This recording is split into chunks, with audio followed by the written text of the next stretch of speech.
Hello everyone! Magandang araw po sa inyong lahat. Welcome back sa aming YouTube channel, Farm TV Realty Lopez.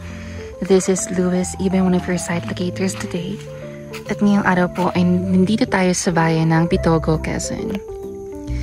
Ngayon po ay may isa-site tayong property na may sukat or lawak na 2.6 hectares o hektarya. Mula po sa highway, meron pong mga 6 to 7 kilometers ang layo. Meron din siyang right of way na around 200 to 300 meters. So, kung nakikita niyo po itong beach na to or beachfront na to, sakop na po ito ng property. Bale, may mga 100 meters po na frontage ang property dito sa beach mismo. Ayan, kung makikita niyo naman, diba? Sobrang ganda ng beach dito. Although mabato pa siya. Mabato siya, pero pwede siyang, linisin. Pwedeng tanggalin itong mga bato. And pwede nyo rin siyang gawing resort if you want to. So, okay. Right now, I'm just trying to show you guys the view from the beach side nitong property. Yan, kita nyo naman sobrang ganda ng tanawin talaga dito. Alright. Ayan, medyo mabato lang talaga siya dito sa part nito. Pero pwede ito for clearing pang linisin. Para maging lang siya, pure sand lang siya.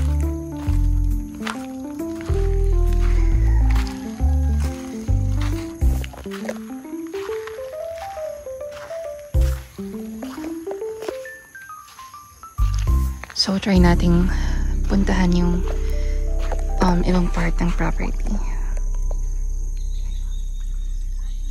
Let's tingin sa sa beach. Okay, so punta na tayo sa ibang part ng property. Sorry sa aso. Medyo maingay.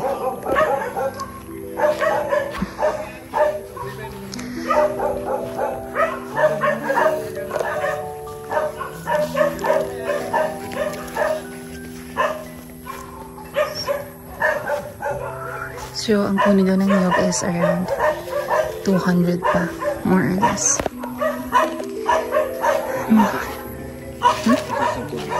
Anong source ng tubig dito? Ah, okay.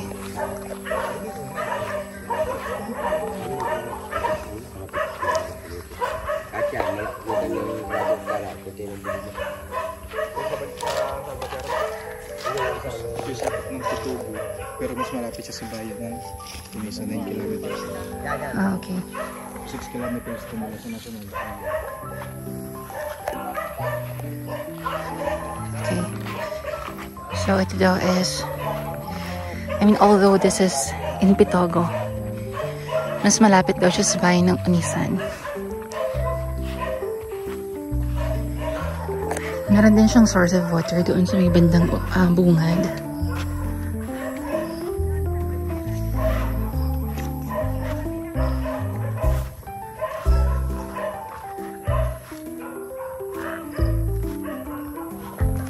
Medyo pa-slope lang siya ng slight sa part nito. Dun sa may pababa sa dagat. Pero dito sa ibabaw naman is flatland siya. Okay, mga hardwood din daw dito ay mga Gemelina. Alam mo ito ko iba.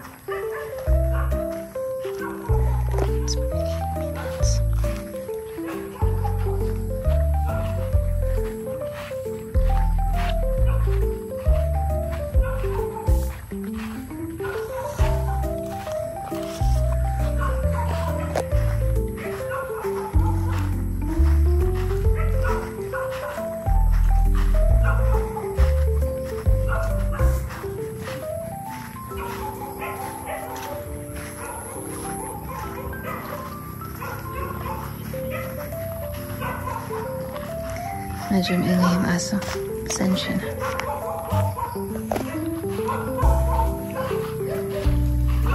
And sa part nito is medyo pa-flat siya.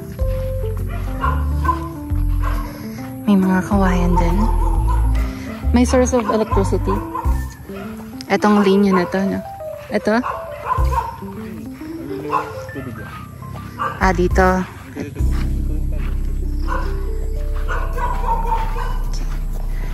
And may source of electricity.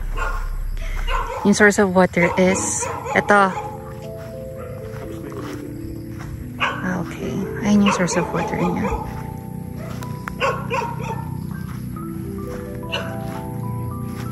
Ayan, may kuryente rin dito. Actually kasi, may mga bahay na dito sa sa malapit lang. That's why may source of electricity.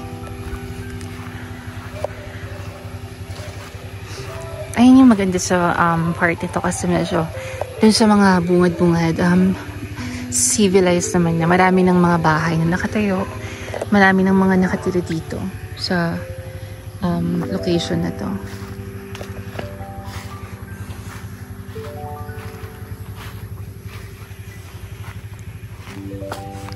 And yung property is parang lalagpas pa dun sa may bule.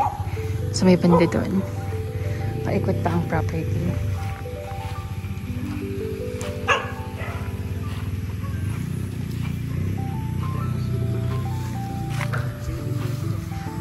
Anong puno to? Pili. Ito ay puno ng pili.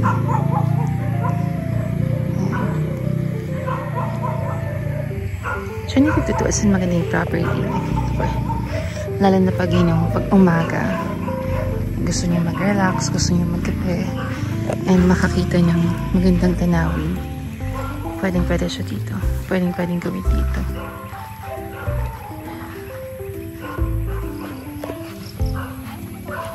Sa like pwede kayong umupo dyan, maglagay ng something, parang kubo or something, then magkape kayo, parang pwede nyo panoorin yung sunrise dito.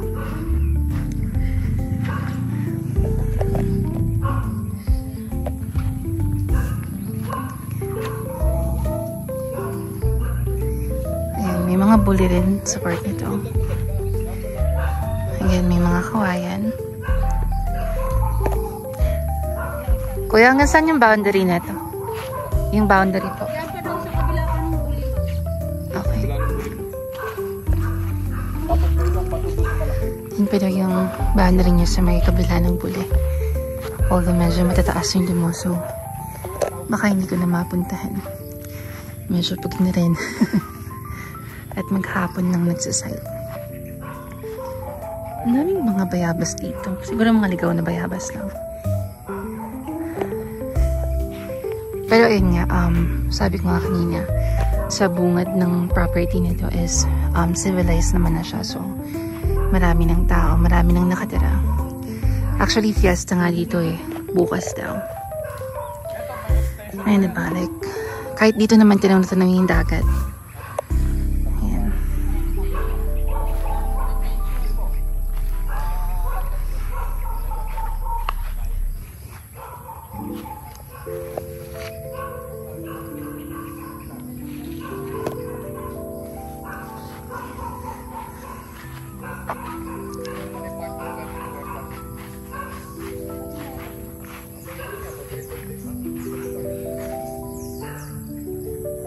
Mga niyog.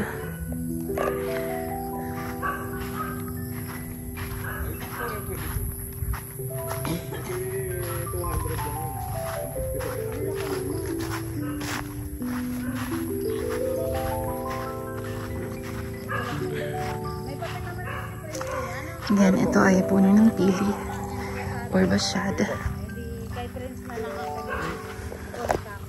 Source of water, line of electricity. And medyo may pagka-slope lang talaga siya ng very, very light.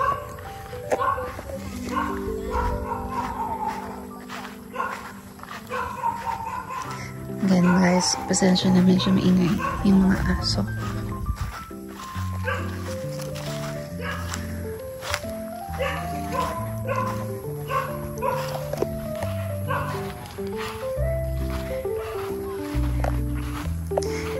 Alright.